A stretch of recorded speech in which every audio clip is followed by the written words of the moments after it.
11वीं के सभी विद्यार्थी ध्यान से सुनिएगा।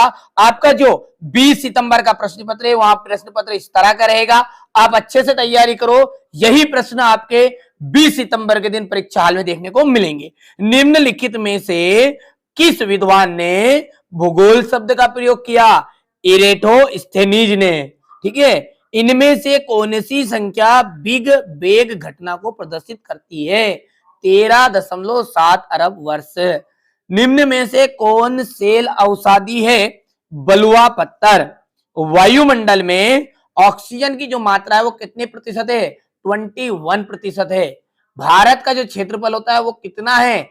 35.5 लाख वर्ग किलोमीटर है। चलिए अब देखते हैं रिक्त स्थान।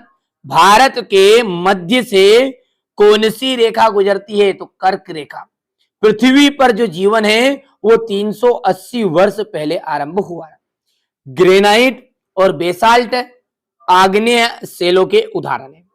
उष्ण मरुस्थलों में पवन जो है एक महत्वपूर्ण अपर्दन का कारक है। भूकंप मापी यंत्र सिस्मोग्राफ कहलाता है।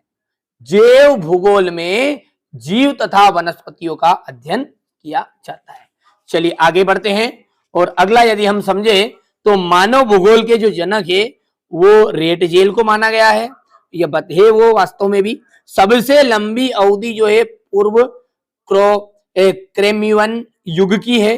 केवला देव जो है भरतपुर आ जाएगा। सेडल चोटी की बात करें तो उत्तरी अंडमान आने वाला है। और कायांतरित चट्टान का जाएगा संगमरमर। अब है आपका प्रश्न नंबर 4 है, खनिज का जो मूल स्रोत है वो क्या है? मैग्मा है। मरुस्थलीय क्षेत्रों में उथली जल की झीलों को क्या कहते हैं? तो यहां पर कहते हैं प्लाया। और पृथ्वी की त्रिज्या कितनी है? 6378 किलोमीटर।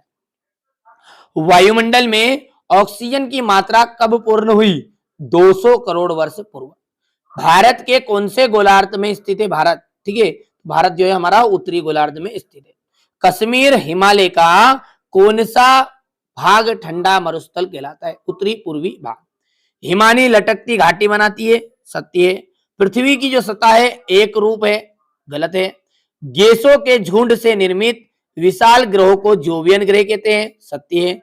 सोना और चांदी एक तत्वीय खनिज है, क्या है? सोना और चांदी क्या आपका एक तत्वीय खनिज है। मालद्वीप बंगाल की खाड़ी में स्थित द्वीपीय देश है, असत्य हो गया है। हिमालय की जो उत्पत्ति से पूर्व यहाँ पर तेठिस सागर था, सत्य है।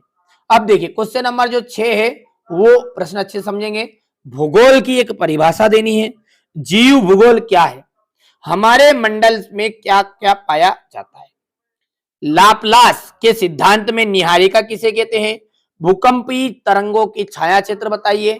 ठीक है, यही आपका, ठीक है भैया, यही प्रश्न पत्र आपको परीक्षा हाल में देखने को मिलेगा। यहां से आप देख लीजिएगा अच्छे से, प्रश्न उत्तर को ध्यान से समझिए। ठीक है, कोई भी आपको दिक्कत है बेधड़क कमेंट करिएगा।